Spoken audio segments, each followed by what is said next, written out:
जिसे सुनिए।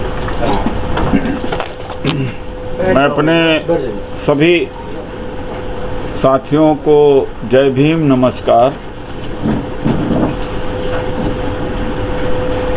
साथियों,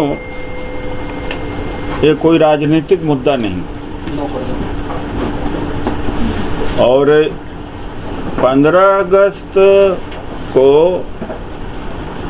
मोदी जी के जो आर्थिक सलाहकार परिषद के अध्यक्ष विवेक देवराय ने लिखा कि संविधान बदलने की ज़रूरत है, नया संविधान आना चाहिए।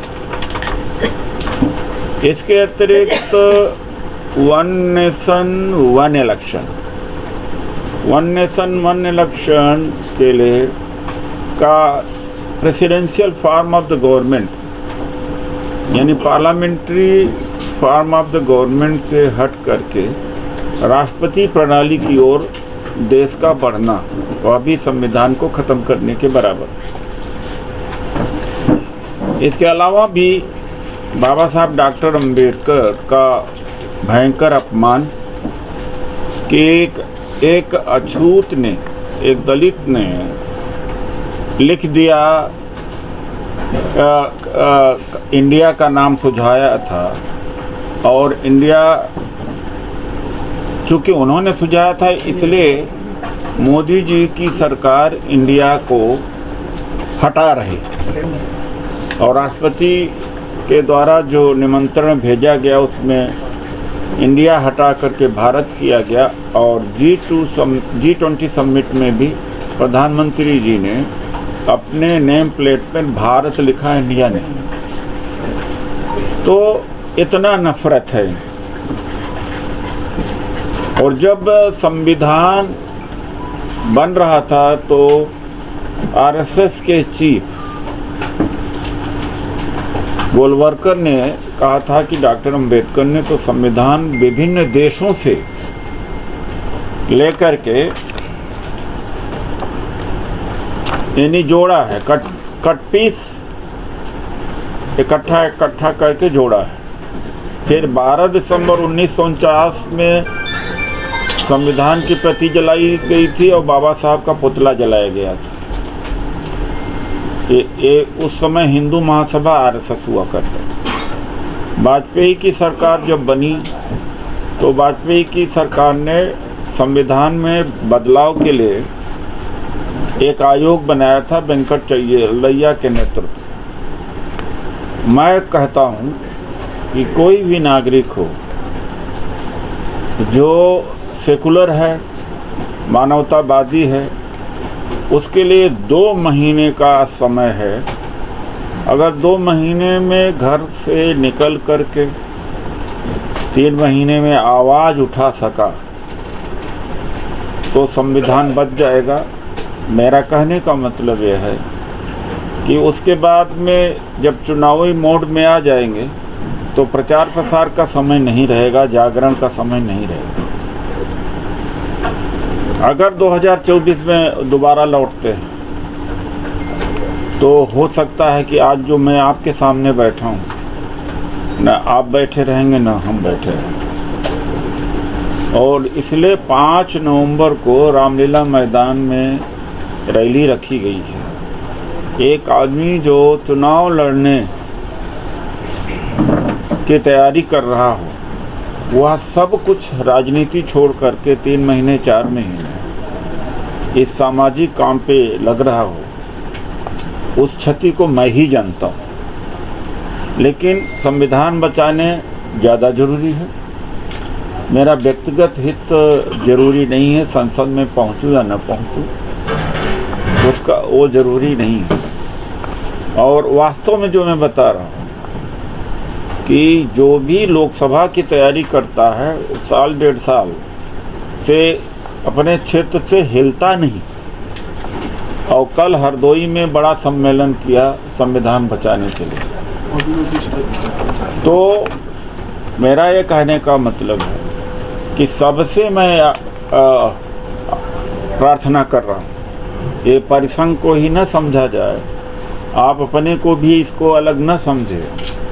5 नवंबर को वो हमारी रैली नहीं है, बहुजन की रैली है, संविधान बचाने वालों की रैली है, दिल्ली की रामलीला मैदान में। इसके आगे कोई मौका नहीं मिलने वाला, शायद फिर न मौका मिल सके जिस तरह से रफ्तार चल रही है। G20 समिट में सैकड़ों पत्रकार विदेश से आए, वो तक नहीं। और अमेरिका के राष्ट्रपति जहाँ भी जाते हैं प्रेस जरूर करते हैं। प्रेस कॉन्फ्रेंस इसलिए नहीं कर पाए कि यहाँ के प्रेस के सामने प्रधानमंत्री, भारत के प्रधानमंत्री आना नहीं चाहते। ये कोई प्रेस की आज़ादी है? इतना बंधक प्रेस कहीं नहीं होगा। मेरा ख्याल है कि चीन और रूस में भी नहीं होगा। ये हालात है।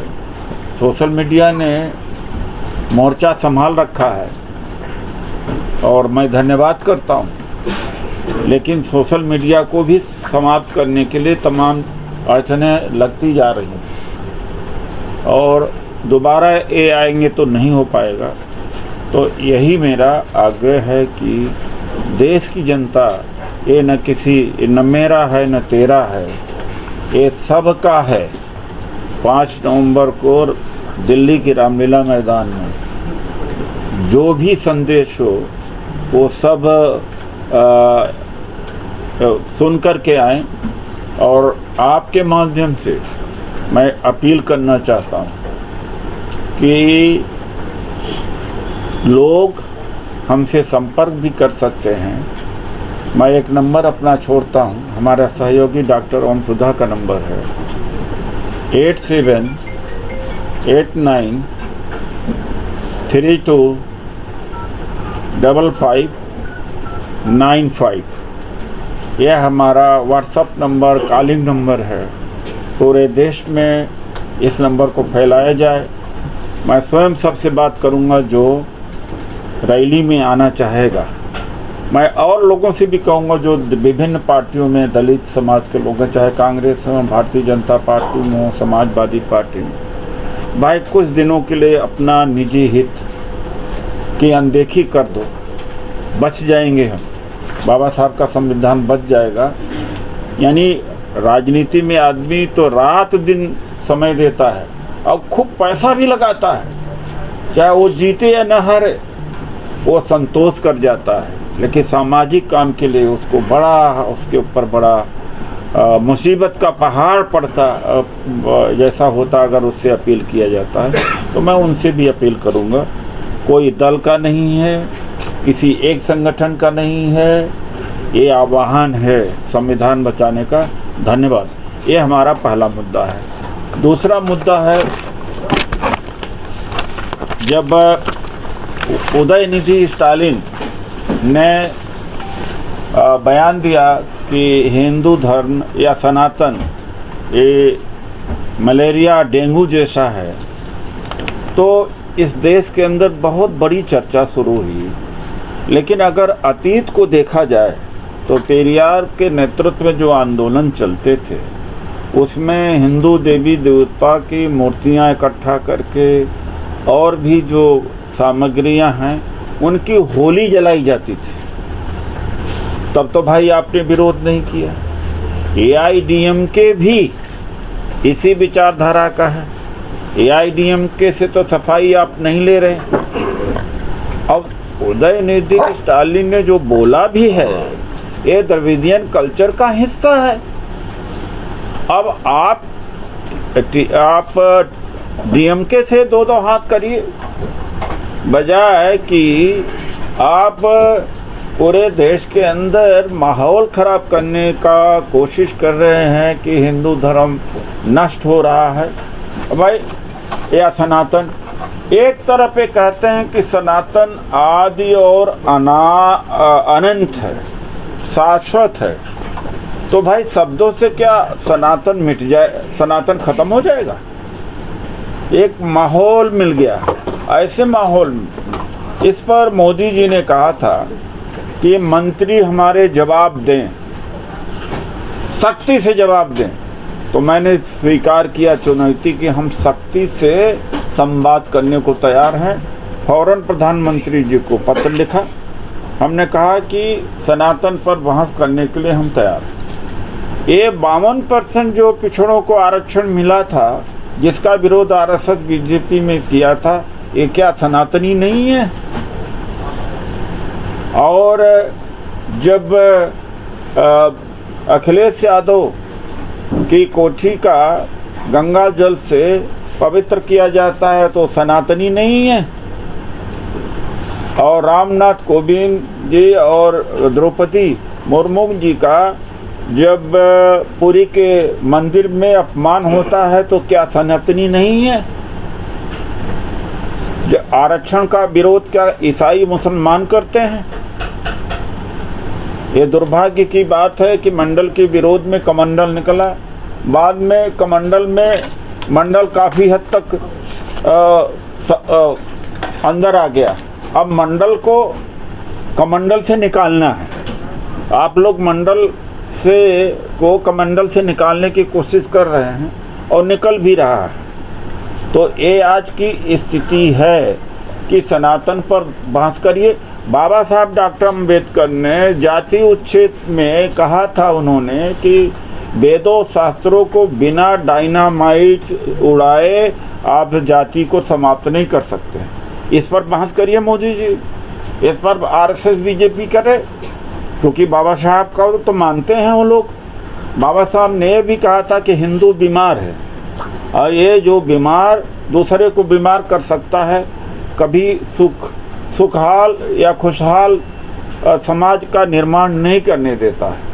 तो ये भी संदर्भ लिया जाए। तो सनातन धर्म के ऊपर हम चर्चा करने के लिए तैयार हैं कि जाति सनातन धर्म में कहाँ है। मुझे तो लगता है इसमें कोई कहने की बात नहीं कि जाति सनातन धर्म की आत्मा है। आत्मा निकाल दीजिए, खत्म। तो जाति जब तक है तब तक भेदभाव, छुआछूत, शोषण तो होता रहेगा। तो यह चुनौती दी है और खुशी की बात है कि जो तमाम सारे जनरल कैटेगरी के यूट्यूब के ज़्यादातर जो बड़े बड़े यूट्यूब है, सबने इसमें भाग लिया है और सबने इंटरव्यू लिया है, भाग लिया है। शंभू जी ने भी इसको कवर किया है नेशनल दस्तक में। मैं तो गजेंद्र जी आप लोगों को भी खोज रहा था कि जो और चैनल हैं, जनरल चैनल हैं, ज़्यादातर यूट्यूब वाले हैं, कवर कर चुके। तो ये हम प्रधानमंत्री जी को, आरएसएस बीजेपी को एक उनकी चुनौती स्वीकार करते हैं कि हम सनातन पर बहस करने के लिए तैयार हैं। आइए हम सनातन पर बहस करते हैं। धन्यवाद।